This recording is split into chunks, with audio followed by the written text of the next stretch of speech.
All right, folks, get this adjusted.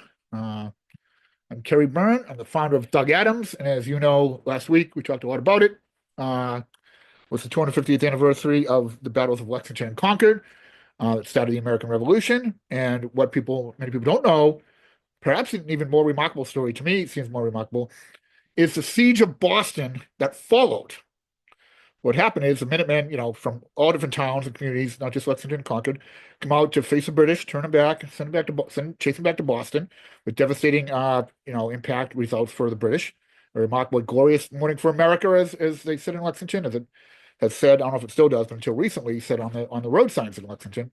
It's now kind of a lefty town, unfortunately. But anyway, uh, but what happened after that is men first from all over New England got the word and dropped everything and made their way down to Boston to lay siege to the city of Boston, their home city, for almost an entire year. The entire year, it's one of the most remarkable events in American history. It's not really that well known. Even in Boston, where they celebrate the departure of the British on March 17th, 1776, it's evacuation day in Boston, coincident with St. Patrick's Day. Uh, even there, they don't really know much about it, and there's actually a monument to it, Dorchester Heights National Monument. But uh, it's just something I found remarkable. And I was going through for our stuff the other day on its 250th anniversary. I was going through the David McCullough 1776, going through all my old notes, and as you can see some of them here on the screen. And I forgot about this remarkable passage of one of those men, not even men, a boy in this case, who dropped everything and marched to Boston to take part in the siege of Boston in patriotic zeal. We always hear about, the World War II, after Pearl Harbor coming out, to sign up to go to the recruiting station. Young men from all over the country immediately were, kind of spirited to to go fight for their country. And the same thing happened in the American Revolution. And we don't really talk much about it. So I'm going to read this passage to you. I'm just going to read it, from David McCullough's 1776. I think it's 20 years old this year. I think it came out in the early mid 2000s, 20 aughts. So here we go. John Greenwood, a fifer, one of the more than 500 fifers and drummers in the army, was 16 but small for his age and looked younger. Born and raised in Boston, he had grown up with the Troubles. We always heard of the Troubles in Northern Ireland. Well, that's what they called them in Boston against the British, too. It seems the British always bring some troubles. Anyway, he had grown up with the Troubles, always close to home. A young apprentice living in his house had been one of those killed in the Boston Massacre, so he knew someone had already been killed in the cause of independence. Thrilled by the sound of the fifes and drums of the regulars occupying the city, the regulars, the British soldiers, the regulars, thrilled by the sound of the fifes and drums of the regulars occupying the city, John had somehow acquired an old split fife upon which, after puttying up the crack, he learned to play several tunes before being sent to live with his uncle in Falmouth. It says Portland, Maine. Falmouth is next to Portland, which Maine was part of Massachusetts back then, actually. In May 1775, so a couple weeks after the battle, hearing the news of Lexington and Concord, he had set off on foot with little more than the clothes on his back, his fife protruding from a front pocket. Probably a little bit of dramatic license there, but we can picture that, right? All alone, he walked to Boston 150 miles through what was still much of the route uninhabited wilderness. A lot of that route today, even southern Maine, there's not a lot there. Maine is still sparsely populated, even southern Maine. And I don't know if it's 150 miles, but it's long. It's at least 120 miles from Boston to Portland. So, and what was still much of the route uninhabited wilderness. I love this. I love this scenery here. I'm going to open this up.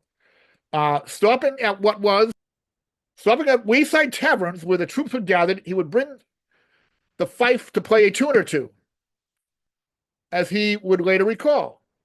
They used to ask me where I came from and where I was going to. And when I told them I was going to fight for my country, they were astonished that such a little boy and alone would have such courage.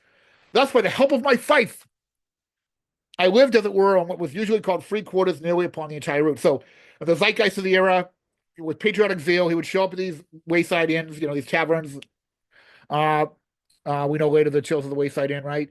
Which was in Sudbury, Mass. Let him stay for free. All he do is play his music. He played earn his keep. And we can imagine the scene now, the wooden floors, the country folk all, going off to fight for their country that didn't even exist yet. After reaching the army encampments, he was urged to enlist with the promise of $8 a month, This is a great scene coming up. Later, passing through Cambridge, he learned of the battle raging at Bunker Hill. Wounded men were being, so now this is in June, okay? Bunker Hill was in June. Wounded men were being laid out on the common, which is a good distance from Bunker Hill. Not too far, but it's not right next to it. Let's see. Everywhere the greatest terror and confusion seemed to prevail. So we can hear the noise, the terror, the confusion. The boys started running along the road that led to, going the wrong way. We'll change the page. That led to the battle past wagons carrying more casualties and wounded men struggling back to Cambridge on foot. Terrified, he wished he had never enlisted. We always hear those stories. I have not served, but people in combat, they go off proudly and they get scared out of their tree. I mean, it's a frightening experience, traumatic experience. I could positively feel my hair stand on end. But then he saw a lone soldier coming down the road. This is kind of one of the multicultural aspects that we've lost that I thought was remarkable. A negro man wounded in the back of his neck passed me, and his collar being open and not having anything on except his shirt and trousers, I saw the wound quite plainly and the blood running down his back. So in musket ball with a big ball of lead, right, and kind of cut a hole in this guy's neck, basically. Good thing I missed his spine. Would have been paralyzed. It did. I saw the wound quite plainly, the blood running down his back. I asked him if it hurt him much, as he did not seem to mind it. He said no, that he only got to get a plaster to put on it, a bandage to put on it, and meant to return. He was going to go back. You cannot conceive what encouragement this immediately gave me. I began to feel brave and like a soldier from that moment, and fear never troubled me afterward during the whole war. It was almost like a religious awakening. It was kind of how I kind of pictured it. A religious awakening that kind of got him from that moment to kind of, obviously it must have been moments of fear, but to kind of steal his spirit for the combat ahead.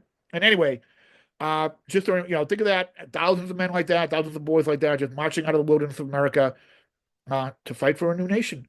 And I can only imagine the spirit that gripped them. And this boy, think of teenagers today.